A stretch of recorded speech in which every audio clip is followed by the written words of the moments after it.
Hello and welcome to a truly special episode of the Offside Musings podcast.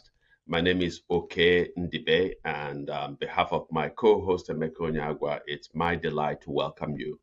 I said that today's show is special, and it is because we have the first guest in our occasional series focusing on civil liberties in Nigeria. And our guest is Wumi Asubiaro-Dada. And I'm going to give a quick uh, summation of the bio of this truly distinguished guest. So Wumi Asubiaro-Dada is a human rights lawyer with decades of experience working on issues related to social inequality, gender-based violence, women's political participation, and legislative advocacy. She received a Bachelor of Laws degree from Lagos State University, Nigeria in 1999 and was called to the Nigerian bar in 2000, having completed our law school in the country. In 2004, Wumi completed a Master of Law degree with specialization in human rights and democratization from the University of Pretoria in South Africa. She currently teaches international criminal law at the University of Toronto, where she's also a PhD candidate at the Center for Criminology and Socio-Legal Studies. Her dissertation focuses on gendered early warning and peace-building practices within the ongoing conflicts in Nigeria. Wumi has worked in law and public policy for the past 21 years, where she has designed and managed projects on women and legal reform for non-governmental organizations, government agencies, international development agencies, and occasionally consults for them. She has contributed to novel research such as the Gender in Nigeria report and led national surveys. Her work experience spans advocacy, research, trainings, project design, implementation, and evaluation. She's a foremost feminist in Nigeria and makes significant personal and technical contributions to the women's movement in Nigeria through her work and activism. She sits on the board of Baobab for Women Human Rights, Gatefield, Abode Community Center in Canada, and the Center for Redefining Alternative Civic Engagement for Africa, while currently working as a project/technical advisor on an early warning project with CLEEN Foundation and on improving electoral integrity project and with WRAPA. So it goes on and on. This is a truly distinguished scholar, activist, feminist, and it's our delight, Wumi, to welcome you to the Offside Musings podcast. Again, as I said, we're doing an occasional series on civil liberties, and you are our very, very first guest, and we're so Wow. delighted to have you. Thank you so much. It's a real pleasure to be here and to talk about, talking about Nigeria is something that never ends, especially for Yes. activists. And so having the opportunity to sit down and muse about Nigeria with you, especially, I consider it a honor, and I really look forward to the conversation. I believe that it will be a pleasurable one with you and Emeka today. Yes, Thanks. absolutely. So let me start. I'm really, really excited about this conversation. Just last night, Hmm. I was telling I was telling a couple of friends who are colleagues of mine of today's episode. Okay. And so I said that my podcast, that my co-host and I would be interviewing you. And so the question came up, what does it mean to be a feminist? And what does it mean specifically to be a feminist in the context of Nigeria? How Hmm. would you? That was a question I was asked last night. But how would you? I sort of gave, I gave, an answer that I wasn't quite sure whether it rose to the occasion. But I'd like to Mm. hear from you. What does it mean for you to be a feminist? It's that's quite an interesting conversation. And I say interesting because until Chimamanda's very short, writing on we should all be feminists, it seemed like Hmm. being a feminist in Nigeria was a toga that people did not want to be seen associated with, except for people like me and few other sisters who do not care whose ox are God. But recently I would say being a feminist in Nigeria can actually be seen over time as changing. So in the times of our foremothers, people like Olufunmilayo Ransom Kuti, which would be the Hmm. name that you often would hear, but in Yes. truth, people like my grandmother or people like my Hmm. mother were also feminists. And you would see that being feminist in Nigeria has changed over time. So during their time, women who spoke out against injustices, especially, and it doesn't matter whether it's injustice against a woman or injustice against the community as a whole, was regarded as feminist, but not given the label Hmm. feminist, but would be regarded Hmm. as, activists or people fighting for the rights of others.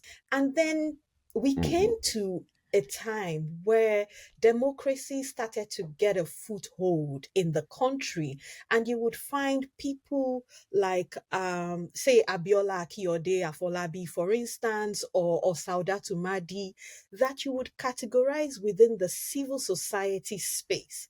People who set up Hmm. NGOs like Joy Ezilo, late Obi Hmm. Okonkwo, the current Obi Ezekwesili, are regarded as feminists, but more as feminists that were part of the movement for democracy in Nigeria.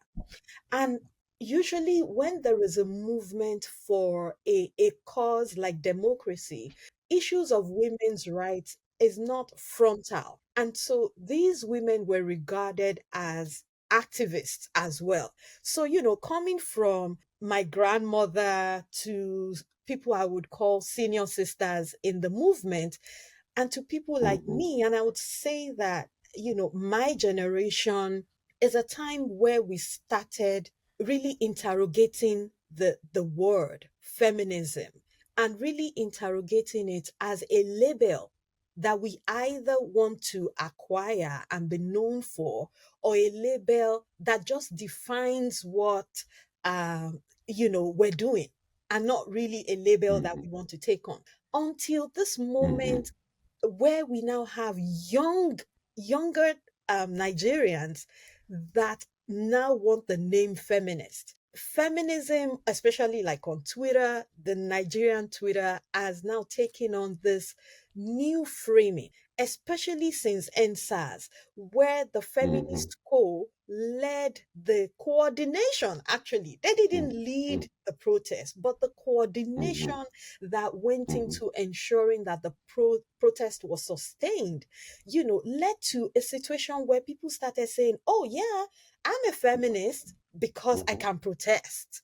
To Hmm. now, we now have being feminists in Nigeria, and now, is about taking on the toga, wearing the label proudly, to the extent Hmm. that people now see feminism as a feminist is an independent, strong, probably even unmarried, some of the negative connotations, Hmm. probably unmarried, but really successful, articulate, woman. That is what some people see as being feminist in Nigeria now.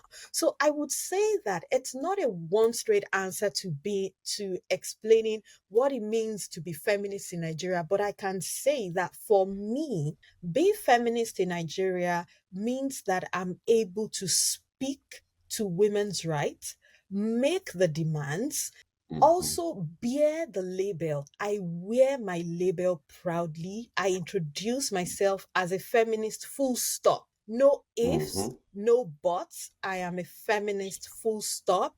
Even if that mhm, means that there's some doors that are shut against me. And I'll tell you a quick mhm. story today. So, Please. because of the nature of work that I've done, especially in civil society, I have moved from being a program officer in an NGO to being considered to be what you call a funder. I worked with DFID, and so Mhm, I was in charge of providing funds to organizations or coalitions that are working on gender equality in Nigeria. So at a point, we were advocating for the passage of the Gender and Equal Opportunities Bill in Nigeria. And mhm, there were two coalitions that were working on that, LACVAL and the National Coalition on Affirmative Action. And there were sisters that I truly deeply respect that are doing phenomenal work. Sisters like mhm, Saudat Umadi, like Mero Mandara of formerly of Bill and Melinda Gates Foundation, and Bisi Fayemi. And that is an interesting feminist in Nigeria, because one would consider someone who is within the corridors of power as not being a feminist. But Bisi Fayemi has been a foremost feminist, and she's still a feminist in Nigeria. So the story goes that I am the one, in the sense that you call me a funder, right? I was mhm, providing funds for the activities for the passage of this law. And we were to have a meeting with the Sultan of Sokoto, some other Islamic religious leaders, and some Christian leaders, mhm, because the two opposition to the bill were on the issue of abortion. Actually, it was mhm, called abortion, but it was about women's right to bodily autonomy.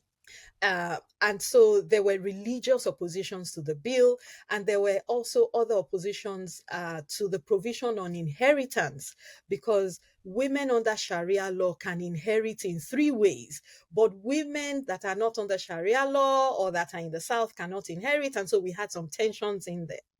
The story is that I dressed up to go for this meeting that I was supposedly funding. So, you know how meetings go, you're the funder, you're meant to even give an important goodwill speech at this meeting. And I got to the meeting, and two sisters called me aside and said, "Oh, Wumi, you need to go home to change." And I said, mhm. "Why?" Said, "Well, So, it's this is the meeting with the Sultan of Sokoto. with the Sultan of Sokoto. Yes. I was Mhm, asked to go change my clothes because I wore an English dress with like a jacket on it. But it mhm, wasn't that I looked, even in the Nigerian context, indecent at all, but that mhm, a meeting like that ought to have the women in there dressed in Ankara or Abaya, mm, because any other reflection of Western ideas would turn the mhm, meeting into a conversation of the Gender and Equal Opportunities Bill, that even the word gender is a Western incursion into our mm, culture. And that is part mhm, of what being feminist in Nigeria is, that we actually even make compromises, sometimes just mhm, to get a foot into the door. mhm, And of course, I refused because I wasn't going to change. Like, I don't even live close to the venue, but I felt like my choice, was being critiqued, especially by sisters that I considered to be feminists. And so, mhm, for me, I had some problems with that. It was after I had a conversation with them to say, what you did, I found it really uh, you know, tantamount. It's like against the whole feminist principles of a mhm, woman's choice to mhm, what she wears, or even her bodily integrity and autonomy. And the mhm, conversation ensued about, it's not that my chest was opened or my dress was short, but about a Western outlook to what I was putting on. mhm, And as somebody who would mhm, climb the podium and talk about how mhm, I'm supporting, how the project I'm working on is supporting the bill, I would look like the complete definition of Western incursion. And so that's why mhm, I was asked to go to wear Ankara and tie up my head, and look Nigerian or look African, mhm, and so that mhm, the debate would not turn to that. And so mhm, that's part of being feminist in Nigeria. And I can assure you that from the conversations that I read online or conversations that younger feminists actually engage in online, a younger feminist would never understand that point of view of trying mhm, to change your outlook so that you don't look Western. Would mhm, a younger mhm, feminist would probably say, you know what? No, I'm going to be there, I'm going to speak, and I don't care whose ox is God. I mean, mhm. eventually we didn't get the bill. We still don't have the bill. And I laughed at Yes, sisters and said, you know what? You yes. still look Nigerian and they didn't give you the bill. So I'm really not Okay. sure. So, So so this but this is yeah, a mhm. Yes, it's please just go just on. to conclude that it speaks to the very systemic and deep barriers that Mhm, feminists have to engage with or try to cross over in Nigeria. And that is what being feminist in Nigeria means, that you constantly have these barriers, that you have to, sometimes you make compromises, sometimes you damn all consequences. And like we did March last year when we occupied the National Assembly, when the five gender bills were thrown out, that is part of mhm, being feminist in Nigeria. mhm. So it's the anecdote that you told of this presentation before a very highly revered traditional Islamic ruler in Mm, Nigeria to sort of make a case um, in favor of mm. the gender and And equal equality opportunities opportunities bill, bill.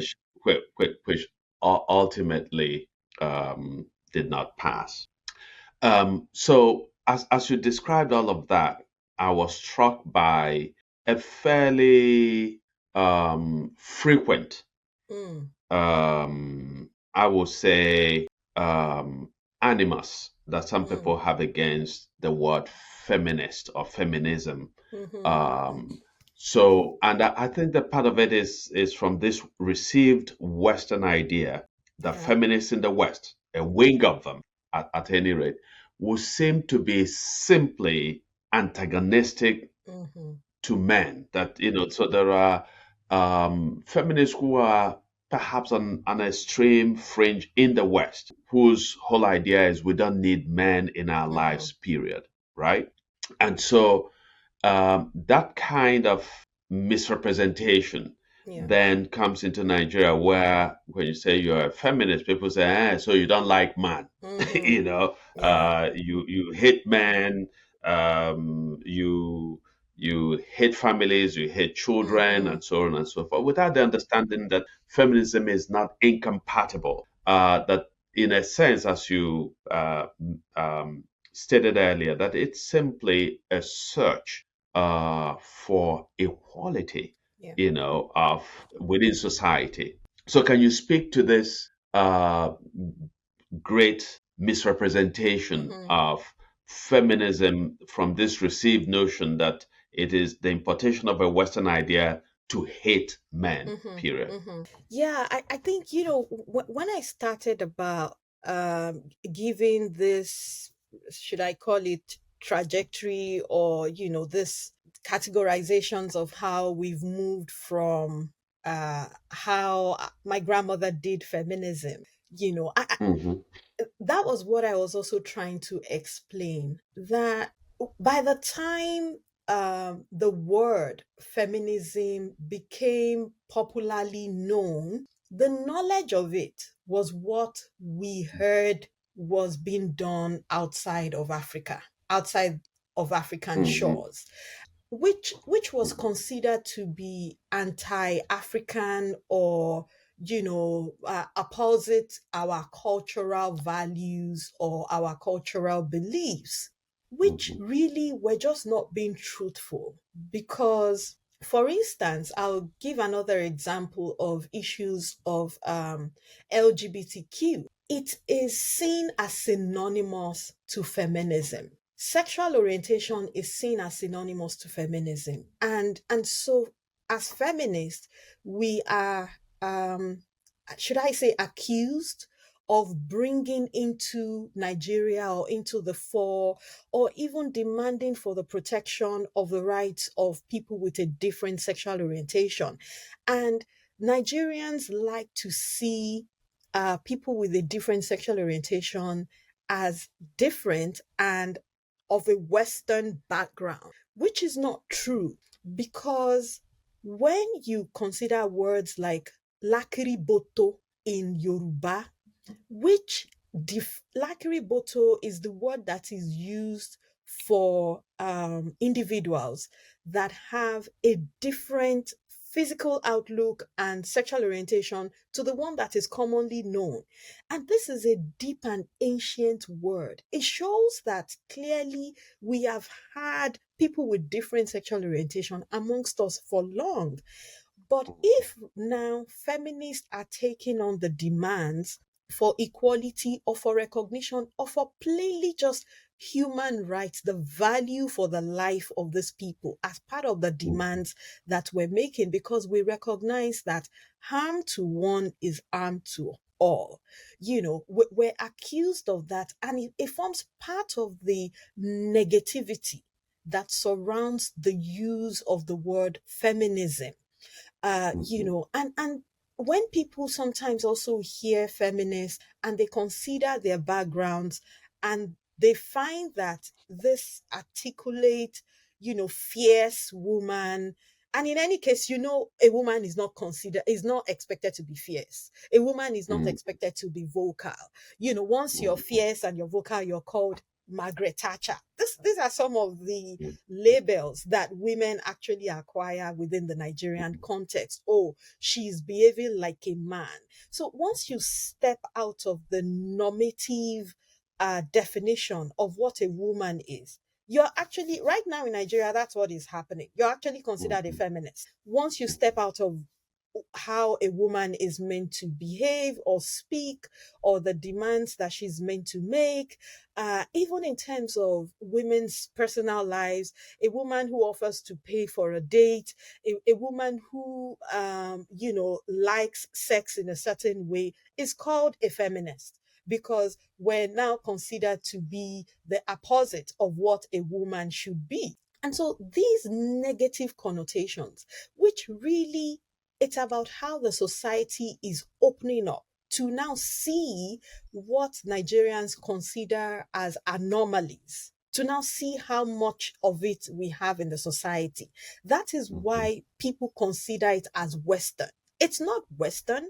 There's nothing mhm, Western about how, I mean, yes, we cannot run away from globalization and its impact, and how, when you talk about music, when you talk about fashion as well, we're influenced by whatever is coming from other countries. We're not insulated as Nigerians, and it is this that of course drives the argument that feminism is Western. By the time we came to the word, people failed to see the actions of someone like my mother, who would stand in the middle of her street and say that every child in this area, so the word area is more commonly used in Southwest, every child in this mhm, area has to go to school.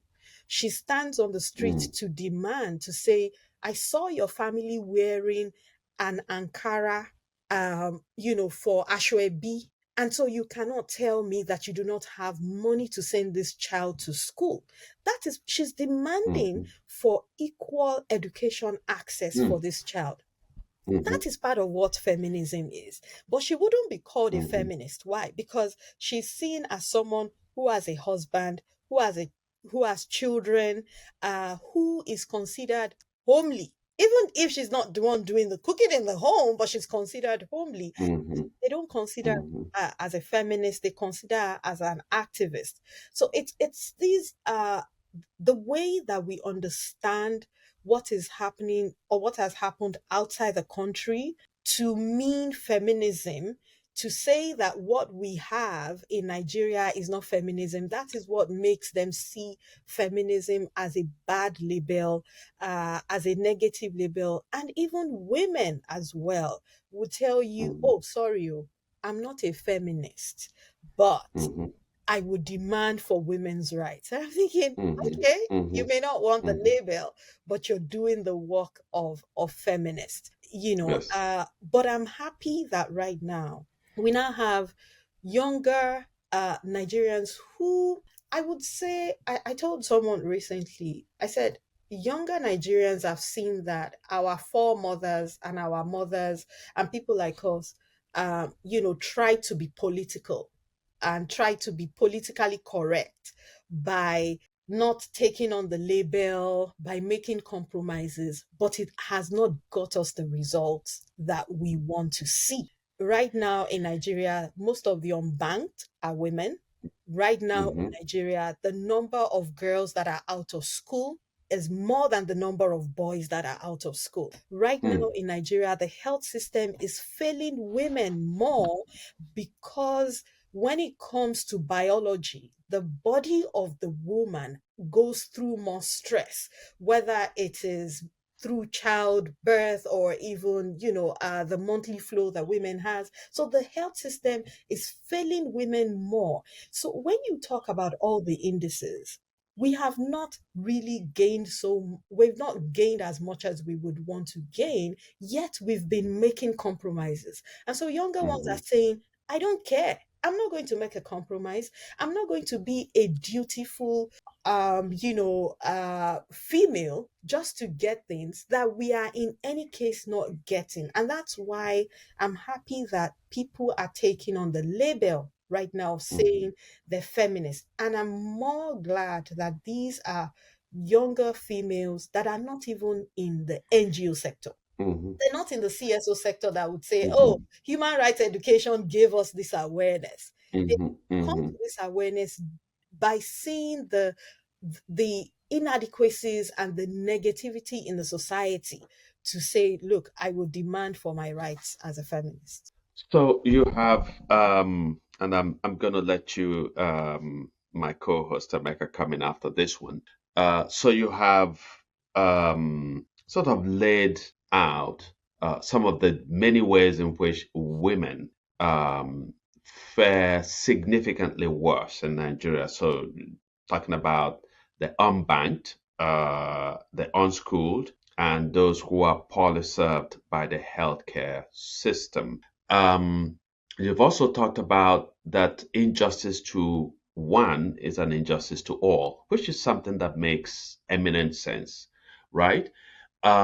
And I think that part of the argument that Mm, Chimamanda Adichie, the great novelist, makes, is ultimately in saying that we should all be feminists, yeah, is to underscore the ways in which the rights of women, when they are properly recognized and respected, actually would lead on the whole to a healthier society. Because these women, after all, are absolutely. sisters, they're our girlfriends, our wives, our mothers, grandmothers, and so on. So, Yeah, because I think that absolutely. at the And granular level, yeah, it's yes. just to So say that at the quickly granular that level, if you say to somebody, "Do you want mhm, your mother, your sister, your girlfriend, your wife, your whatever, a woman you that know you why know, I'm would you want buttoning that woman?" Yes, you know why I'm yes, buttoning yes, on that? please.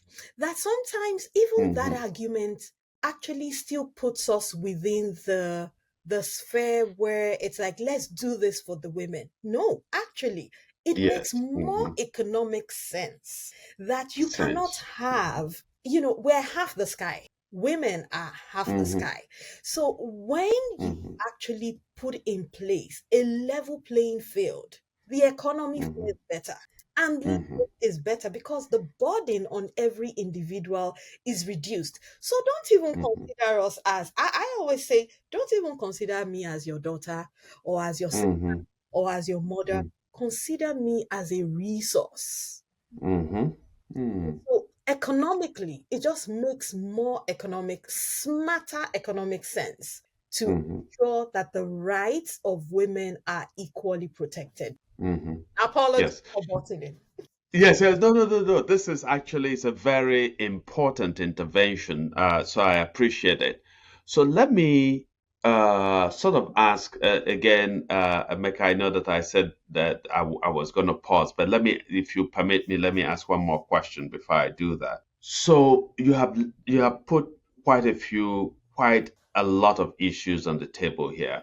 If you were asked what Mm, the most pressing issues are for women in Nigeria today, which issues would you isolate as the most important and pressing for women in our mhm. country? Wow, it's a big ask. It's like a blank check I'm that sorry. that I have to feel. Well, Oftentimes, luckily, I know that you have engagements today, so that you're not going to go to town and spend hours answering that. yeah, Mhm. and I think uh some foundational things is what I would be asking for here. Mhm. Mhm. The first, which I know is the most difficult because it takes a generation to crystallize and formulate.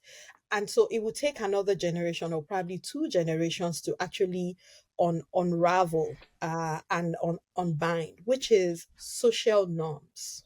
Mhm. If the way that women are treated in Nigeria today is actually driven by the social norms in the country. It is the beliefs that we have about who a woman is and what a woman should be and the limits of what a woman is. That is what drives issues of gender-based violence.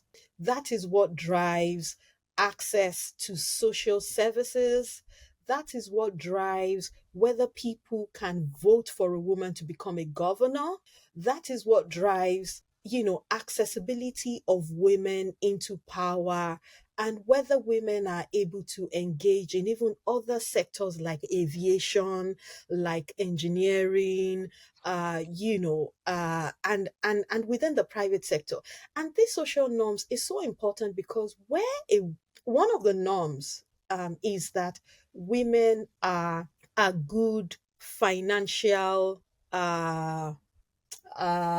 experts. They keep money well, they don't spend money anyhow.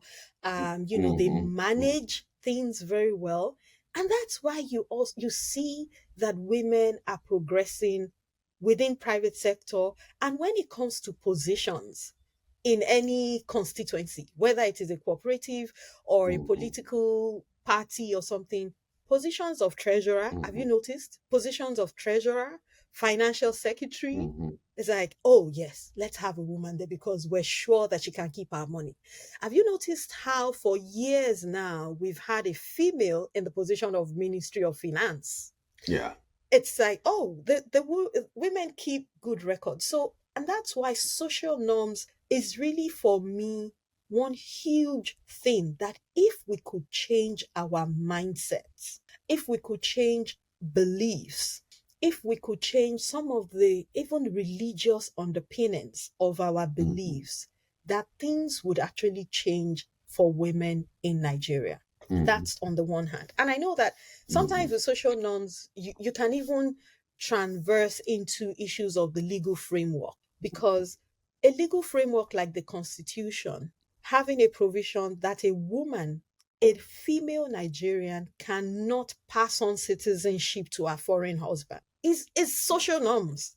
What Mhm. drives or what drove the articulation of that provision in the Constitution is social norms. That a woman is to Mhm. be owned and she's not to own another. And that's why Mhm. the Mhm. constitutional provision would say a woman cannot vest citizenship on her foreign husband. Meanwhile, a man, of course, a male Nigerian can vest citizenship on Mhm. his foreign wife. The same constitution, and I'm talking about legal frameworks that need to change. The same constitution actually considers every female that is married to be an Mhm. adult. That is a Mhm. provision that people say today supports child marriage Mm. in Nigeria, because it's expected that it is only adults that can go into this legal relationship of Mm. marriage. And Mm. so once, and when you say that a female that is married is vested with adulthood, then it means that you're saying a child can get married and then, ascend to become an adult based on Mm. that legal contract called marriage. So there are issues to do with our legal frameworks. There are some laws in Nigeria that ought to be scrapped, which some states still have. The criminal code and the penal code, particularly like the penal code, there are provisions within that that still supports the it's the correction of a wife by a husband, or if Mhm. a Mhm. husband beats his wife, it's considered misdemeanor if she does not spend up to 40 days in the hospital. So we do have that. And I think that we need newer legal frameworks, because some things cannot be actualized in Nigeria except it's put in the law. Issues of proportional representation or even representation of women, affirmative action for women, I think it needs to be legislated upon, because Mm. before they would say, oh, women are not contesting for positions. Now women are aspiring, they're contesting for positions, but they're not getting, sometimes they don't get the ticket of the party, sometimes they don't get voted in. But I believe that if we legislate on this, it would start to change. Sometimes you use a law to change a belief because it Mhm. triggers change. For instance, the seat belt is one example of how the law actually changed people's behavior and beliefs. So, Mhm. those two key things, not to drag on too much, because I know that if we change the social norms, it would impact health, it would impact education, it would impact issues of gender based violence, it would impact political participation, it would impact the economy as well. It would impact the financial situation of women in Nigeria. It would impact even the Mhm. fact that now women bear the face of poverty in Nigeria. Social norms and legal Mhm. frameworks are two critical things. And maybe because I'm a lawyer, I would, of course, Mhm. often defer to legal frameworks. I think those are two Yes. critical things that would like to put on the table, or I would like to put on the table. Last one Wonderful. is as it has to do with security Mhm. for every Nigerian right now. The security of lives and property is a huge demand that we are all making. And that impacts Mhm. women much more, because sometimes it's Mhm. better if you're even killed than to be left to bear the brunt of, you Mhm. know, um, having to be the only one sustaining the family, or you're dealing with the aftermath of having been raped in conflict, or the aftermath of living in a refugee situation. Thank you. Emeka, I don't. Do you want to jump in, please? Um, yeah, I mean, you've said a lot today, so you've covered quite a bit. So I don't even know where to start from, but I guess for me, there's obviously going to be a big disconnect in terms of um, what feminist ideals in Nigeria might be. Mm, Um, um, how much they uh, are just an offshoot of what the feminist ideals in the West are. So mm, I think a fantastic book has been for me The Invention of Woman. mm, Ibironke Oyewumi.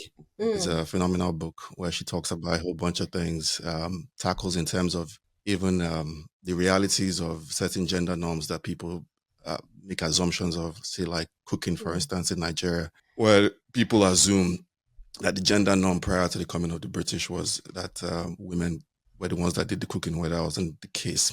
Mhm. And again, in my own, on again, in my own particular situation is like my grandmother who is not with us anymore, owned their own home in mhm, our father's house and all that. My mhm, mom as well. My mom just turned 70, owned her own home. So when I hear this thing, I'm like, okay, how do you, because essentially in the West, it's a whole different thing. mhm, Feminism is a whole different thing in the West than what you would have in what you might be talking about. Some Mm. a good piece I remember you saying right now is about it's considered a misdemeanor if you Mm-hmm. beat your wife and she doesn't spend 40 days in the hospital. So that's an issue of violence generally, but Mm. more so, uh, I don't subscribe to what happens in the West Mm-hmm. personally. I might understand the situation of structure. Some structures need to adapt to modernity. But for me, I would look more to how how does it strengthen? How does feminism, in your ideals, how is Mm. it going to strengthen the family? Because to me, the family structure and the family unit is the key to growth, good norms, um, better human beings as a whole. So how does it strengthen the family unit? Because if you've read, I don't know if you've had, but she puts it very well in terms of that. I think it's a phenomenal book. She puts it very well in terms of that, the strengthening of Which book is this? that's Oyeronke Oyewumi. Oh, That's you the Okay. okay. Innovation of Woman. Okay. So she puts it very well, very phenomenally in terms of how the family structure was changed with the coming of this. Now, like my grandmother, if she was alive, should be. Because my mom is 70. My mom was the fifth of six children. My mom is rather the fifth of six children. My grandmother was probably be close to 100. So a lot of the things Mm. she did in terms of owning properties happened prior to the coming of the British. For instance, Mm. the coming of the British abolished property ownership for women. Like in Igbo land, for instance, you don't. There's always a famous case that people like to cite, but there's a distinction in that case in terms of ancestral land and land outside the house, which Mm. is a massive distinction. So in my grandmother's case, she owned her land before the British Mm. even came. It'll have been a lot more complex for that. So again, it's like how does it strengthen the family? And in terms of structures, is also taking a look at how much do you ascribe to the pre-British, the modern this thing. Yes, there are certain norms. I don't know people who generally go about beating up their wives in Nigeria anyway. So I would put that as a. I don't. Oh, you're I not on grew up in a social healthy media then. environment, and Yeah. Yeah, I'm yeah, I'm yeah, I yeah. grew up in it, and I I mean, don't even think I'm perfect either way, but because I got my own personal family issues, but I grew up overall in a very healthy environment. I didn't know anybody that got beat up in my environment. Mm. If for anything, actually, funny enough, is the other way around. I actually know quite a few guys that got beat up, but that's so Yeah, and violence is again, about power. my mom is yeah. exactly, and that's the point that you are Mm, getting to that. So it's more about power that you are not going to beat up Babangida's daughter. I mm, don't think you're going to try. You're not going to beat up Obasanjo's daughter. Um, you're not going to beat up somebody that is more powerful than you. There's no Mm. way you are going to survive. You probably will not live. mm, I have witnessed certain things that have happened. So when people talk about it in terms of changing the dice, it's my thing is it changing it to make family structures better? Because I don't subscribe to the Western ideals of for most things right now in terms of family structures. There are parts of the Western ideals that they still fight for it, but overall, I don't subscribe to the modern day version of the Western ideals. I do admit there are problems, but mm. my whole thing is, Well, does your movement take that into consideration? Is that part of it, or is it just a question of it? There's women, there's feminism, there's also gender, which um, the conversation since the eras of the 50s and 60s has been to convince everybody that gender is a social construct, not a biological construct. So I know it's a lot to take in, but in yeah. terms of that, I am all for stronger families, um, giving people opportunities to be able to make better human beings, so we leave the world better than we Mm. met it when it's our time to go. And I don't feel some of those ideals generally tend to that. So I don't know if yours do. So if they do, it'd be Mm. a very interesting thing to hear about. Yeah. Yeah, I think Wow, my that's immediate oh, did you okay, no, no, No, just no, no, no. I no, want to hear no, what I want to hear your no, okay. thoughts. Those are my thoughts. no, no. There's a Yeah, lot of Yeah, people. yeah, yeah, Yeah. yeah. It's it's really interesting that, often it's about how do we build stronger families. And really, that's what women, especially when you see women activists and all, and look at pull together, pull apart, or put in different boxes the different demands that are being made. These demands would strengthen families, because remember when I said earlier about being half the sky. So we have a situation right Mhm. now where we have families where the burden actually weighs heavily on one party. A family, let's take the heterosexual family, right? A family is, even in any kind of setting, a family is often considered as two people coming together to, have offsprings, whether adopted or given to biologically, to, and that is a family unit. And I would say that if we continue the way that we are going in Nigeria, that some families are going in Nigeria, and you will see that we're having a lot more divorce rates now. Why? Because the burden is getting to women. Because not only, before there would be shared responsibilities, people would keep managing and all that. But right now, women are saying, I can't keep on managing. I hear stories about, before it would be that rent is paid only by the man, school fees is paid only by the man, and maybe for some families, maybe the woman takes care of the day to day food, which also adds up, right? But it's considered as, it's not huge because it's not a one time payment, or a one time spending of a huge amount of money like the rent and the school fees. But now we have seen families change totally. And Mhm. I know of at least people that are my age mates, or older, that now have families set up in a way that it's about who has the most to take on this particular project, whether it's school fees or rent or feeding. Families are now being structured differently. But we still have some particular structures in the society, or maybe even what you would call policy or legal frameworks, that is not allowing these formation to become what is most predominant in the society. So, what do I mean by that? Because that maybe sounds a bit theoretical. Where you have a society where the norm is that it's a man that does all the payment. And I would actually invite you to look for one research we worked on. It's called Being a Man in Nigeria. I'll send you the link. Oh, it Yeah, surely has been. it's, and we did that research to show the burden that men bear, and how that burden, of course, impacts then on women, and on how the society is structured. Where a society expects that a woman, or a man should make most of the payments, or maybe you go out on a date, it's a man that should pay. A woman that steps out of that is actually considered in a negative light. And that's what I mean by, there's some structures that is not allowing these natural formations where people are now renegotiating their relationships. There are structures that is not allowing that to become more predominant.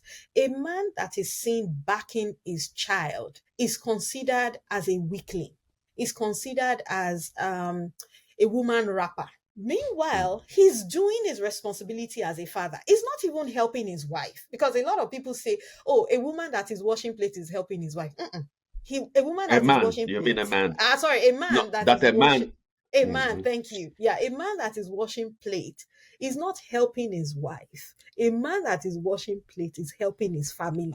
It's about a joint responsibility. So coming back to your question, Emeka, about do do my feminist ideals, or the women's movement in Nigeria, as it were now, do the feminist ideals help families to become stronger? Yes, it does. Because a feminist ideal that is saying, let's pause, let's look at the burden that women are bearing. We all know about unpaid care work.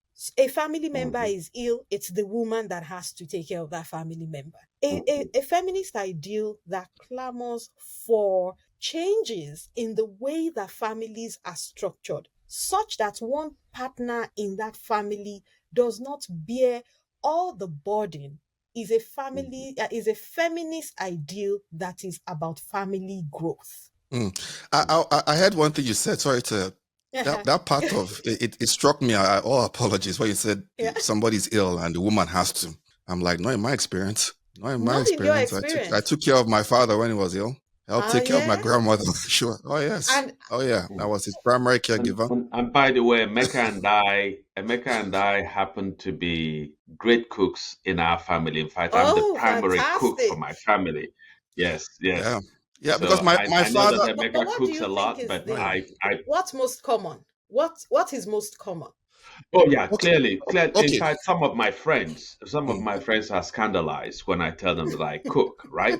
And I say to them, I didn't know how to cook in Nigeria at all. I came Mm-hmm. to America and I started eating Oyibo food. I didn't like it, and I had to learn to cook.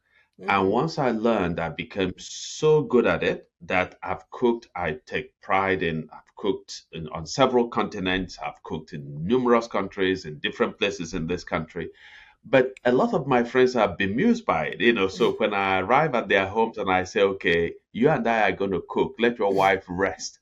They say, oh no, I mean, but I say, I, and some of my friends have scolded me. They say, my wife will not let me into the kitchen. I said, nobody can drive me from the kitchen because to know how to cook is a very important skill A to have. survivor.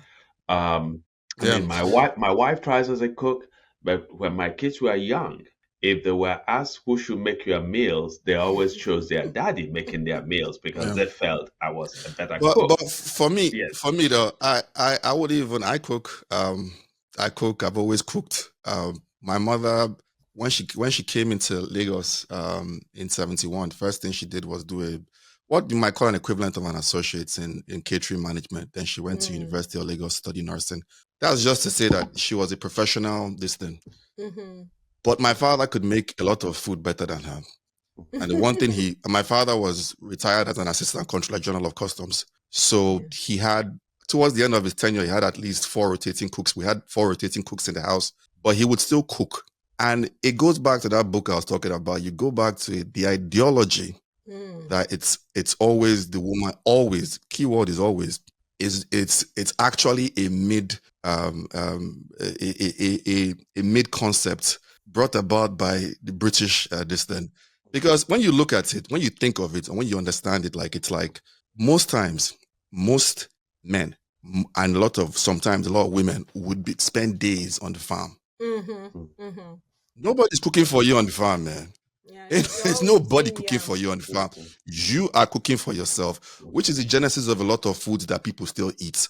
Mm. Swallow, the Mm. genesis of swallow, igbolo, something like igbolo. I don't know what the term is in Yoruba again, but igbolo like asaro, all these Okay. tomato based Yoruba dishes like Mm-hmm. asaro, Mm-hmm. yam, pepper meat, asusun.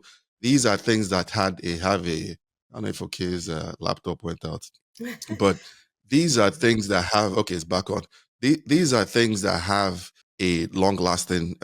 They last long, but you could take them to the farm, yes. mm, But you get to the farm, it doesn't matter if sometimes the men would be at the farm and all that. It's the man that ends up cooking. And the major, like in Ebola, the major crop used to be the men. The major crop that the men would do typically would be yam. mm, You have some Mm-hmm. women do yam, but typically it'd be yam. But the women control, like you said yourself, the women control a large part of the finances. In fact, the financial power of the home was the woman. It was always the woman. And if you control the finances in the house, Yeah. I mean, Can I ask a I quick mean, yeah, question of both of you, because I sure. really mm. love the fact that But you say okay, you okay. Yes. just a quick Hmm. question. So when you Hmm. think about it, the way that your home is structured right now, your Hmm. individual homes, Hmm. who do you who is the one with the responsibility to think of food, cook, like when you consider the percentage of who thinks of, oh, grocery, we need to do grocery shopping, you know thinks of it. It may be that the Hmm. person is not the one that does the grocery shopping, but the Yeah. person who it's their, it's not written, but it falls on them to think through food. Hmm. Food Hmm. in the home. Who is it? Yes. Well, in my case, I'm the one, because I do most of the cooking. I mean, this past year, I've been teaching Mm, in a university outside of my home. So yeah. I'll go home every other weekend or something, roughly, unless I'm traveling out of the country. Yeah. And I so I'll look around and see what needs to be done, and I'll make a goosey soup for my family. My children and my wife love my goosey soup, my okra soup, and I'll make it enough and freeze for them, and Mm-hmm. then come back to where I'm teaching and make my own, right? And so I'll be the one knowing that, okay, we're low on fish, we're Mm-hmm. low on onions, and so on and so forth, and just buying things. So I end up uh, doing, actually. My wife, of course, accompanies me. We're very, very close, and my parents were extremely, extremely close. Mm, And so I think that in a lot of ways, Emeka and I mm. were fortunate to have parents, Yeah. mother and father. My parents modeled for us what it means to Mm, work together, mm, husband and wife, right? mm, My father never made a decision without mm, my mother. In any mm, case, they both held one account. My mm, parents had the same account, mm, and one of the things that moved me, which I hated my father when he did this years ago, was I heard a man tell my father, there's something I want to tell you, but you're not to tell anybody, not even your wife, because this man knew that my parents were very, very close. mm, And my father said to this man, I don't keep any secrets from my wife. So mm, if I can't tell my wife, do not tell me. And mm. in those days, I was a young man, and I felt my father is such a loser. Why would he be so close to his wife that he tells his wife everything? But that's the situation I find myself in now. So Mm, since my father's death, I've become more like him. So mm, my wife and I have a notoriously close relationship. mm. Um, and so I take a joy, Yeah. in doing the things that my children love, which is Mm. cooking for them, cooking for my wife, and so my family loves my cooking. Yeah. Emeka, I know In that my in your my own situation is case, a bit slightly in my own different. case, it's been all over the place. So I Okay. serve in the U.S. military. Sometimes I haven't been around. Mm. So that's the part of having this thing. My wife Yeah. has done a lot of that work, but right now I'm home doing graduate studies at Fordham and Columbia. Mm. So the primary person in the house that does the primary shopping is right here. I do the primary thinking. I do the primary B. It's me that does it. Maybe right now that I have a lot of papers to go through and stuff. I haven't cooked in like 2-3 weeks. I think two, Yes, 3 weeks. Mm-hmm. yes. But I'm making this thing of father rice on Sunday, Oh my so I'm back goodness. on I Ooh. Sunday. really need to So come I'm But visit coming, all man. of yeah, you. I'm coming. I make. In fact, my wife doesn't like eating anybody's rice but my own now. So That's right. I make the rice. I sit down. So it's again, and it was the same way. Mm. If my mom started by studying nursing and had a master's degree in nursing and became a lawyer. And my mom is a Wow. hot tempered person. So some days she'll just be like she's not cooking. My father would just come home, take off his uniform, give to his orderly, and start pounding yam. Literally start pounding yam. And the most painful part, but it wasn't painful. The most distinct part for her is that when he finishes, he'll start licking the plates, and then we two start licking the plates, and then she's like, "Man, I missed out, man. Oh Damn." my goodness. I was like, "Yo, Dad, can you cook for us So, tomorrow?" so, so, So, so, so, Emeka, actually, so the question that I have from all of this Yeah. conversation, this really interesting detour, right, is it possible Hmm. to call a man a feminist? Oh yeah. And under what conditions? the question is, what are the feminist ideals? I have this argument with my wife. My wife would tell me, "Yeah, I'm a feminist." I'm like, "Look, man. Look, You we you say say, I'm look, man. so You tomorrow. say, look, woman. Look, I do my job, I do my duty. I've gone to put my life on the literally going to put my life on the line for country and family, right? So I do my job, I do my duty. So you I don't want the consider best yourself for a her. feminist, Emeka? I consider myself a fair-minded person. I think if there's Oh, something, I think family matters. I think yeah, family matters. fair-minded. I grew up in a healthy environment, but we have our issues 100%. But I think family matters. I think Yeah. having that family structure, it's a lot different from what you have here. And they tell you, oh, these ideals. I have a problem with that. I don't like my wife would say, well, if she's up for a promotion and you don't want to give her because she's a woman, I say, okay, so what's the criteria? There's subjectiveness to everything. But what's the criteria? Did you fall out of the criteria completely? Or was it a subjective thing? Okay, You know, we have Emeka. these arguments and it's back and forth. And I tell her the people I look up to who I've had the pleasure of hanging out with a couple of times, people like Okonjo-Iweala, she's had 4 kids, raised them. It's not like Margaret Thatcher, whose son is busy plotting coups in Guinea-Bissau and doing all this nonsense. You know, you have an Okonjo-Iweala whose son is busy winning Academy Awards, writing fantastic scripts, and has a daughter that you have people who, at least from a distance, I'm not Mm, close to them like that. From yeah, a distance, but you've raised productive human beings that continue, and you could be like that. You know, not when you say, "Hey, you don't." I believe in life, so some people are nihilistic. I'm not nihilistic. I believe I don't understand everything about life, but I believe life will continue past us, and we mhm, should leave it. We should try and leave it better than we met yes, it.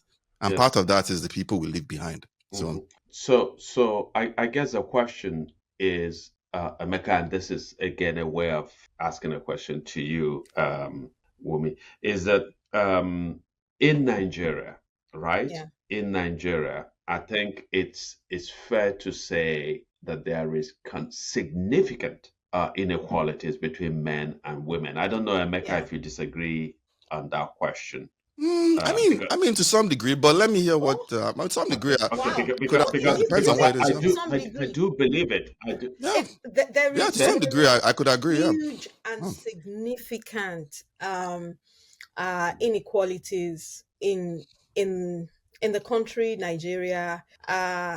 Research, data, statistics shows that women in Nigeria can hardly, not all women in Nigeria can make a choice, even as little as what course to study. And I'm talking of mm, families where people can then afford to go to university. That choice is made for women, while it's not made for the male child. So, in every strata, and I just use that as an example, in every strata, we all know about politics. How women are cheated out of politics, how they're not considered to be leaders because some attributes that women supposedly have is not considered as leadership attributes, like being compassionate, mm, like even being able to shed tears is considered that a leader should not be mm, crying, and a woman is considered to be emotional, and so a woman cannot be a leader. You can do all the deductions, to the inequalities that you just see right there on the street. Yaba, did you hear about the protest in Yaba? It was a march protest in Yaba. A woman goes to the market in Yaba Ojuelegba and she's pulled. And when she refuses the advance of somebody who just wants to sell jeans to her, she's called an ashewo. She's called a prostitute. A man would not go through that. So even in terms of appearance, I mentioned earlier how a woman who is seen as vocal, who is seen as knowing what she wants, is given a mhm, negative name. The inequalities is rife. It is only a mhm, woman that goes through child marriages. And child marriage is not just a northern problem. You actually find child marriages in southwest, in southeast, in south. Even where a boy marries early, he's at least about 18, 19 before he's given an 11-year-old or a 12-year-old to mhm, marry. And so physically, psychologically, physiologically, look at all the different parameters, indices. women are at the receiving end in Nigeria. And so the inequality, the gap is actually really huge. You mentioned something earlier, Nick, Yes. and I'll end with that on this about a woman is to be promoted. Is it because she's not a woman? Do you know why some women don't get promoted? Because maybe she missed an opportunity to write an exam or sit for a promotion exam because she was pregnant and she was going through maternity leave. And when it comes and they use this objective, it will be called objective parameters, right? Did you write the exam? No, she did not. Because, well, she was writing an exam in the labor room. These are objective parameters that are then used against a woman. A woman is married to a man that says, you can't travel for that workshop because you have to be in the. How can I allow you go to a hotel? We did a meeting where we invited women to come. We would put them in hotels. Some women's husband said, you can't, I can't, my friends, I can't allow my friends see you walk through the gate of a hotel. Mm. Would a Mm. man, would a man be told that? Those are some of the inequalities that women have to go through, or the barriers that women have to go through in Nigeria. I Mhm. mean, I think it makes sense that there are some just I mean, it makes sense that there are some barriers here and there. I just Here and there. I'm one of those guys that I disagree that everybody's the same. I Oh disagree whether you take it by. First, I think you could say is cosmic. Doesn't matter what religion you are, whether you worship Oduduwa or whether you worship that. Men and women need each other yeah. and perform different roles, and sometimes it can stagger the roles in certain, like in my case, can or a Yeah. lot of cases.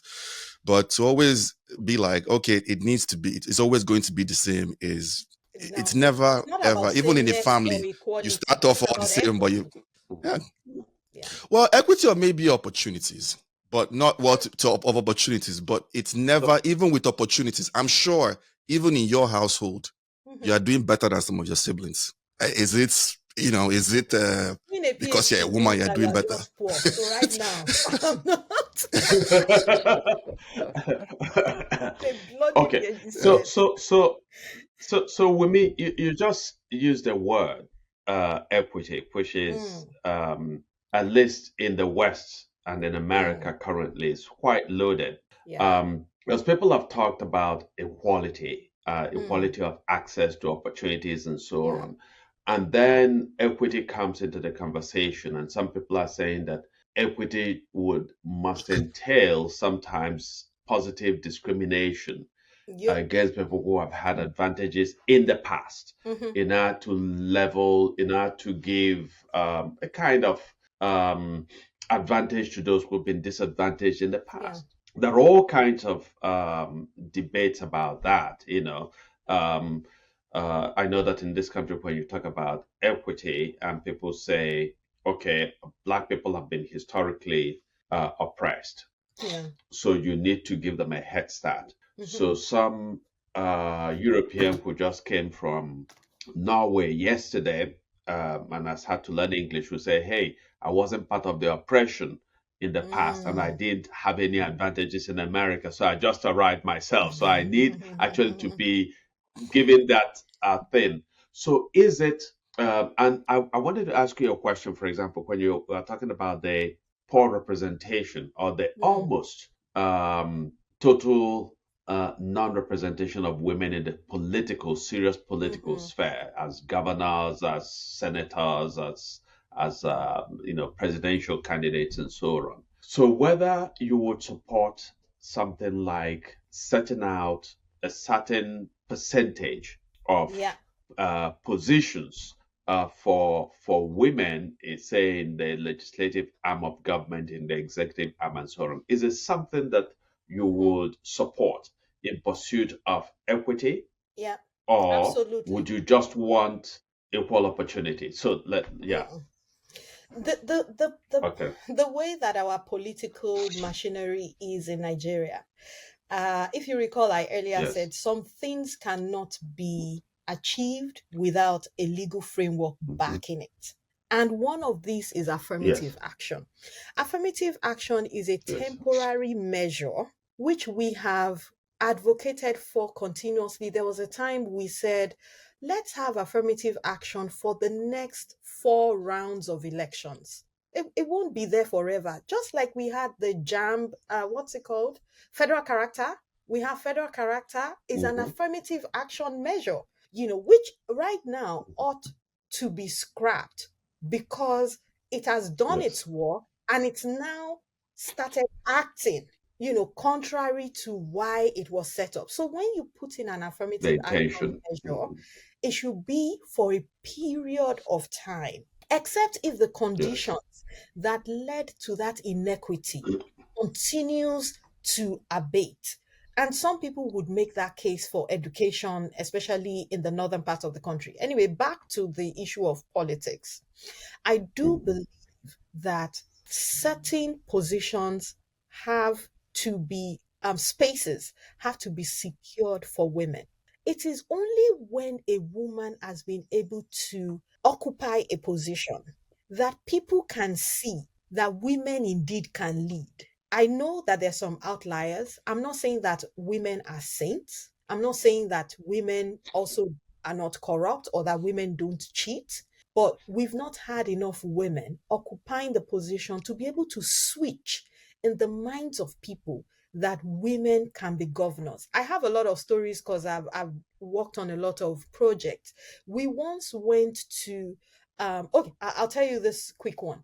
Ehamufu, Mm-hmm. College of Education in Ehamufu in Enugu State. Mm-hmm. It's a college of education that has about 90% female students. Before 2014, not once since the establishment of that school has a female become the student union president. Mm-hmm. Remember, the school has Mm. about over 90. 90% Wow. female students. Female students were not contesting for SUG president. Even where they contest, they were not being voted in. We went into that school, designed a safe space initiative where we talked about leadership and gender based violence, and where students got to realize that they had never considered a female SUG president because they saw the position of presidency as something that is masculinized. Mm. After the safe space session for about 2 terms, there was an election that was going to take place. There were about 4 contestants. Two of them were women, two were female, two were male. Eventually, two of the males dropped down to support one of the female students. And for the first time in about 30 years or so that the school had been Mm. existing, we got the first female SUG president. And since that time, Mm. they've been having it. We did the same initiative in at UNN because Mhm. we did this project in Kano, Enugu, Lagos, and in Kaduna. At How UNN, did it go in Kaduna and Kano? Well, yeah, yeah. I'll be, UNN also, just to quickly say that a female SUG yes. president emerged. But after that, Mm. the next president was male, but it was okay, enough. At least it started changing behaviors and thinking. In Kano, Mhm. they did not have elections at the time that we ran the project, but what Yes. we saw was that for the school, but the departmental heads, females started emerging. We promoted a Mm. lifestyle brand called Purple because that's how you get young people. And so we Yes. promoted that being purple is being cool, and being cool is supporting a woman's leadership, is being a supportive or a caring boyfriend to your girlfriend that does not, you don't beat your girlfriend and all of that. We had a radio drama series, and parents, there was a particular story in Kano. A father called and said he has allowed his daughter to register with civil defense just by hearing the story of the radio drama, because we had different series on the radio drama where Mm. this female, went on to join the army, did great works in the society. I'm just saying that when you give the opportunity for visibility, something visual that people can see, they begin to see how it is possible, for a woman to become a leader. And that's why we need Mm. affirmative actions. Affirmative action. Political parties can do this. Mm. They can have a Mhm. ballot for the 3 senatorial in each state and say that at least one senatorial district must return a female candidate. Let that Mm. female candidate then battle it with other female candidates from other parties for the elections. For the House of Reps, a third of that position, the ticket must be given to women. So there's affirmative action that Kenya and Uganda did where they created special seats for women. Sometimes that works against women, but it could also work to get more women in. We may not want that in Nigeria because we keep shouting about the cost of governance, but at least let us Yes. secure this seat because there are women that are party members that are funding parties in Nigeria and they deserve those tickets to be able to contest. The one you said first, I like that, going to schools and saying, look, Yeah. that 100%, man, you got me there. 100%. Yeah, nobody, you have me on board. Where did I lose When you? you start Emeka? talking of why you lose me when you start talking of let's have affirmative act. In fact, do you know why there's federal character? You know federal character comes from the Civil War. And you know the problem with the Civil War, the major problem, which if anybody, well, I mean, there's always people who always want to have a different opinion of the Civil, but the major problem with the Civil War, or the reason that the Civil War happens, is people see people dominating certain sectors, especially they see Igbos dominating the federal civil service. So because of that, post-Civil War, what you end up having is that you have, let's create states, let's dilute any Igbo influence. Because once you have a larger conglomerate of people, Igbos can distance, and then let's create federal character. So federal character was not necessarily there For the education. to unify or give. No, it was just there to say, hey, let's have equality of outcome. And that's the problem I have with that. You're saying, let's have equality of outcome. And I would say, I get what you're saying. We could promote all these things, promote saying, hey, this candidate might be better being, even though maybe even especially she's a woman. Oh, this candidate might be better. Let's have a look at these kind of things. But when you say, hey, the system is terrible, let's have federal character, let's spread the terribleness to everybody. It's like, what? You know, the problem with it is that they wouldn't. Yeah. I like that phraseology. Let's spread the terribleness. So so Wumi, there's something that for me I was just learning, right? So in a sense I'm scandalized, and so I want to come back to it.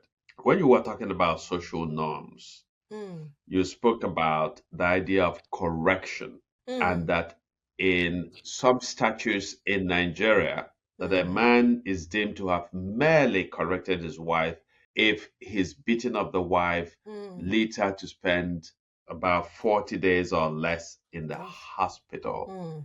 Pray, tell me this is no longer a law in any part of Nigeria, please. It's in the penal code. Let me get you the section. I think No it's section bloody 55 way. or No so. bloody way. Yeah, it's Oh no, in I the believe you. penal I don't code. have a doubt in that. It's I think it Whoa. shouldn't be there. misdemeanor. Yeah. That sort of thing should be out of the law. There should be no place at all Yeah. for spousal In fact, battery of any sort, even if it is that eh, all you leave is here it marks is. of your finger on a spouse's face. Please, Yeah. could you read it out, because this is a Yeah. scandal, and I will Section. challenge any member of the National Assembly who is. So is it federal law? It's a state law. So that's the thing. So right now, What state is that? for the northern states actually implement Wow. penal code, while the southern states are regulated by the criminal code. So one of the Yes. things that we have been able to do as feminists is we've been able to push for the passage of the Violence Against Persons Act. The first time it passed in at the FCT, was signed. People thought it was for the whole of Nigeria because Goodluck Jonathan signed it just before he left. But because it regulates a part of the constitution which falls on the concurrent list, it's a Yes. matter for the state to deal with. Criminal matters are for the state. So section 55 says correction of child, pupil, servant, or wife. Nothing is an offense which does not amount to the infliction of grievous hurt upon any person, which is done by a parent or guardian for the purpose of correcting his child or ward. I want to actually bring out the full section because this is on equality now. Aha.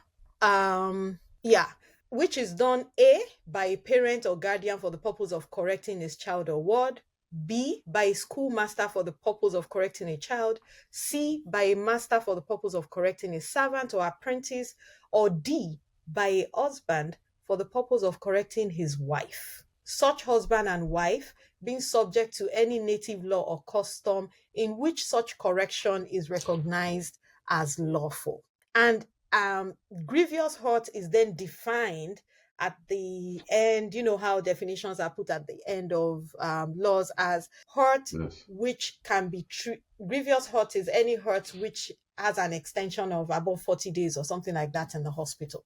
So that's Wow. how it is worded. I will let me come. I think I can paste in the chat It, for if you Yeah, could, yeah, you could yes, paste if it. you could, yes.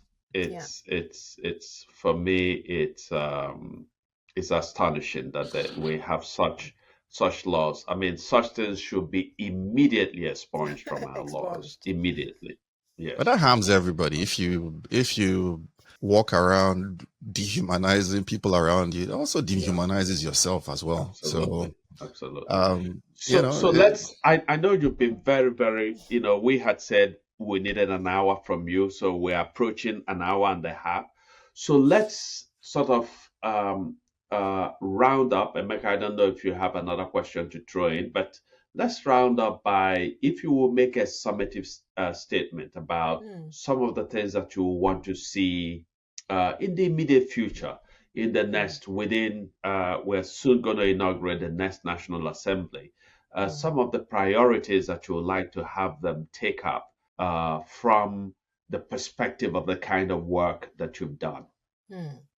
Well, a couple of things. There are some laws that we have placed before National Assembly, which we call the five gender bills.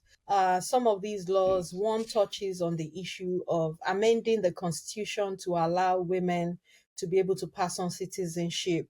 There's a law on indigenship as well, because women are often cheated out of political appointments or even contesting for positions where they marry outside of their state. This, I'm sure you have examples where women are told, oh, you're only married to our state, you're not from our state. Meanwhile, in her state, she's told that she has gone to marry in another state, and so she's no longer part of their state. So we have a law on indigenship, which is a law that would allow anyone that has stayed in a particular location, anyone that has stayed in a particular Yes. location for 5 years and above to be able to contest in that location. We also have one on affirmative action that creates seats, extra seats for women, and another one on affirmative action for women within the political party structures.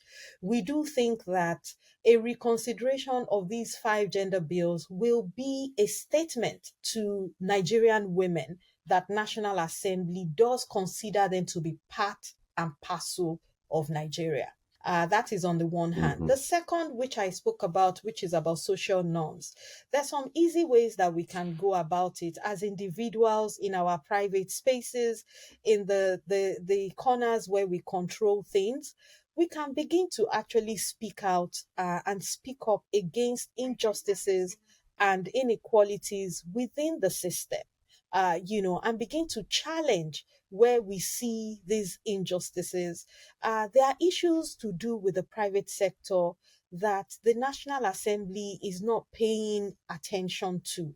There was a time that National Assembly tried to pay attention to that by putting up a bill that prohibited prostitution of women by banks. There are ways that can Hmm. be done. I think the National Assembly Committee on Banking can do much more in terms of ensuring that women and especially young men in the banking sector, for instance, are protected from sexual harassment by their bosses, and all kinds of harassment that comes up in forms of the targets that they are given All, to all the all the for harassment I've seen in my life have come in Nigeria.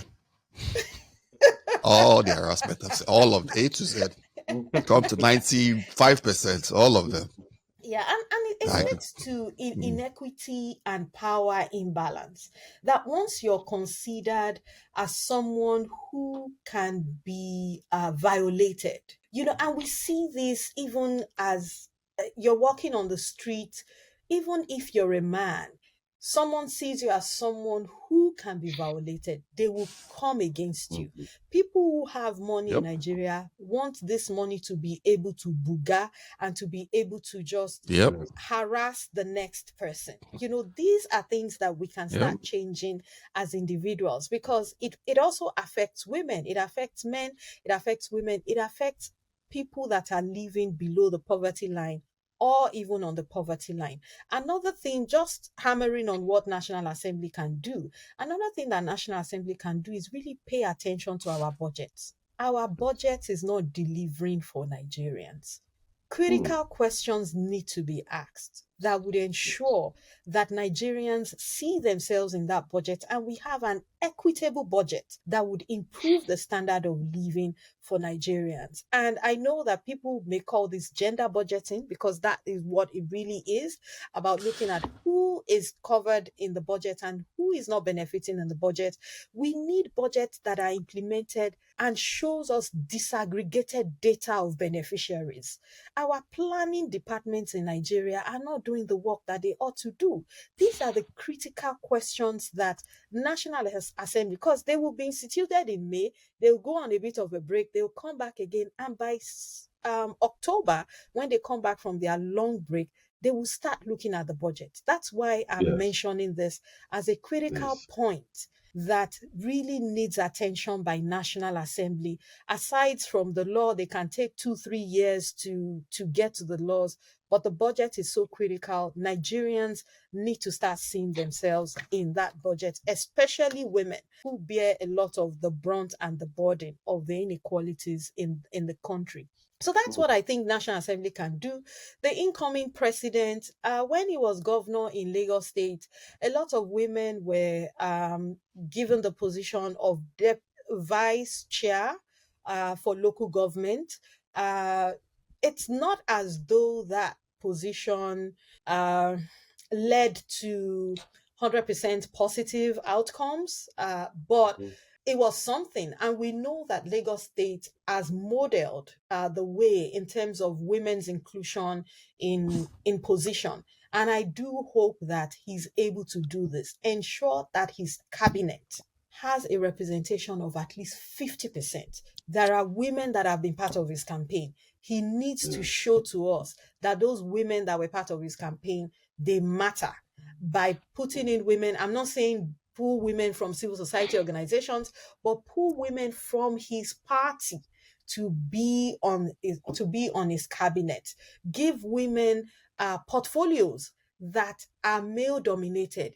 Aviation, works and housing, or however they're going to you've reformulate had you've had women in all these places now. Well, let me say two works. things, No, right? not You've had works. women. You've had Aviation, Ken yes. Machiko was an aviation minister before. Mm, Works and housing. I believe you had a yeah. northerner there. I need to check, but you've had a northerner there. Let me say two things, right? If you look at mid-independence, post World War II to World War One, a big part of Nigeria's push for independence came by women. So the Mm, Abiyakuta women's protests and the Aba Women's Riot, which by the way wasn't even though it's Aba Women's Riot, it wasn't all Igbo people. There were all kinds of yeah. people, women Yeah, there, South, yeah. Ibibios, all Yeah. kinds. So Cross River. that push came by. And when you say these things about budget, even though some of the conversation about citizenship is tricky. I mean, we saw what's still going on in Lagos. We see in Lagos, we see other parts of the country. We don't even know what it is to be a Nigerian, if we're being honest. So where do we even start from there? But it's a good push that could be a push that actually redefines and restructures the country. I'm all for that as a whole. I'm not saying it has to be one way or another. I'm just saying that the current system is failing everybody, whether you're rich or you're poor. It's failing you. I've seen it fail me I've seen it fail people that were far richer than this thing. But my thing to somebody like you is like, okay, hey, which one do you want, man? If they say we're not giving you 50%, Yeah. right? We're The giving minimum you should be 5 35. great. No, we're not even giving you. We're giving you 3 great women. We're No, giving you your why Konjiwalas should of the it be world. 3 great women No, and is then it? the No, men are great? I don't believe in My brother. equality. Don't worry. Save yourself. Save yourself. But my whole thing is this, right? Yeah. Would you prefer a competent person then than just numbers? Is it that you just want everybody to be able to steal money, or you want competent people there? I want, because there's competency in numbers. You know, it's a facade. It's a lie when people say that, do you want competency or numbers? There is competency in numbers. The way that the positions that we have in Nigeria today, people critique it and say it's so tilted towards the north. Are we going to also put up the same argument and say that, is it about competency or numbers? There is competency in every area of Nigeria. Geographically, you will find women in every area of life. Is it women that are engineers? There are women that are engineers that are competent. So you see, we have come a long way in Nigeria in terms of even education. We've come a long way in terms of building our competency. I don't think that we can ever have a weak, incompetent. The structure might make somebody who is competent look incompetent though. That's one thing. Fashola, when Fashola came in, seemed like he was competent, Very but now true. we almost want to think he's not competent. It's the structure. So we need to be able, I think, at my own. So the question then Yeah. is if the structure is this terrible, should we not work on the structure rather than on representational politics? Both have to go Should hand we in not hand. invest? Okay, both have to go hand in Yeah, hand. Okay, because by the good. time you finish with the structure, it will be difficult to build on the representation if you've not started involving the representation at the time that you're building the structure. Part of building the structure is Yes. also representation. I think that it's so interwoven that we can't afford to split it up. Yeah. Yes. So Emeka, Well, I want thank the you. women in their numbers, and I want competent women because we can get there. So, Yeah. so then the thing should be that you should say, hey, there are people who are competent, who meet that should be more of the, and then people like us would be like, if you tell me you're giving me an Okonjo-Iweala as president, I'm like, where is my flight ticket? Can I register tomorrow? Let me go vote for this woman. Yeah. But if you start telling me, well, you need 50%, I'm like, look, I have better things to do, man. Does this really matter? What does this matter? So for somebody like me, it matters. That's me. Numbers matters. Well, we're complaining now about how positions. You know why it doesn't matter? You know why it doesn't matter? Yeah. You know why it doesn't matter? I know they say, like in the Quran, it says, if you train a woman, you train generations, which is true. Like I see with my wife, the kids, no matter how big the education is a big part of it. But as a man, you're like a beast of burden. You're like a biblical beast of burden, you're an ox. You have so many things to take care of. I took care of my father for years in Nigeria, not just there, taking care of him. My sister was chilling in London. So tomorrow nobody bugs us. Nobody will stop there. I got all the insults. I'm a useless person. I'm just, waiting for whatever. And after that, found my way and left. I don't control anything. He owns, my mother controls everything. If she wants, she tells me, right? So you have responsibilities as a man to take care of your families. Just like women also depends on where you're from. Yeah. How much, if you are married, more of your responsibility becomes your family. As a guy, most times for guys, nobody asked me. So tomorrow, even my sister has never squared that. To you, Emeka, that people are different. All right. And families are different. Okay, I agree. And I think that it would then be erroneous to say that a married woman's responsibility is solely her primary family. Because no, I didn't say solely. It would be more that case. Yeah. Yes. Sorry, it would be more that case. Yeah. But I get what you're saying. You don't agree? Okay, now. I just Well, realized. you Okay, know let's what? let fine, So, so, fine. so, Emeka, this Yeah. conversation has actually been such a fascinating discussion that, so I'm going to ask you, Wumi, Yeah, at some point you're going to have to return. I And have to. I so, have to return. so we're, because the issues are, we could actually spend 5 hours and Yeah. only feel like we've scratched, because you raised Mm-hmm. so many issues which I Mm-hmm. would want to follow up on. But I'm sort of Mindful. considerate because Yeah. we had agreed on 1 hour, and I know that you have some engagement in about 20 minutes, Yeah. and so that you have to run. But thank you very much for joining us on this great episode, and for kicking off our occasional series on civil liberties and human rights issues in our country, Nigeria. Thank you. So it's such a delight to have Wumi Asubiaro-Dada as our guest on this episode of the Offside Musings podcast. Thank you very much, Wumi, for joining us. Thank you. Thank you Thank too. you. It's been such an Yes, interesting conversation, and I think for next time we can actually look at different themes. You know, yes. we can have a series of like 3 conversations where we look at different themes. So we can really go deep into the different themes. And that I think Emeka, we can actually schedule this thing quickly. In Oh a yeah, couple of weeks, we could yeah, have you come back, and then we oh yeah, agree on different areas and just Mm-hmm. spend an hour. yeah. Not gonna. I know that you're Yeah. traveling around, and I'm actually going to Europe. And so maybe when we return, we can Mm-hmm. convene a series of these conversations, Yeah. because I really have had a wonderful and enlightening experience. Yeah, Thank In you. we Thank should you definitely do it. too. Not to Thank soften you you. up, but I spent a couple of months in Lasso back in the day. Oh, Yes, Because I really? actually went to Federal Government College Lagos. Yeah, I went to Ijaniki, Oh, Federal Government College Lagos. So we were yes, in that Ijaniki whole for that project. Do you know what a female but student told us when we asked her? We said, "Why are you not contesting for SUG president?" She said, "Eh?" She said, "Do you know how they do their screening?" She said, "It's like when they are what do you in cult when cult want to blend you, they call it yeah, something." She said that's how they do the initiation. screening. Initiation. It's like Yeah, an initiation to do screening for SUG presidency. She said they will that's you get bitten and you have to climb a fence and all.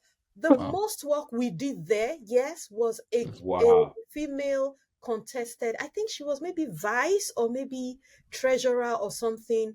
Ijaniki, Hmm. That's oh, it. That's in the College of Education, right?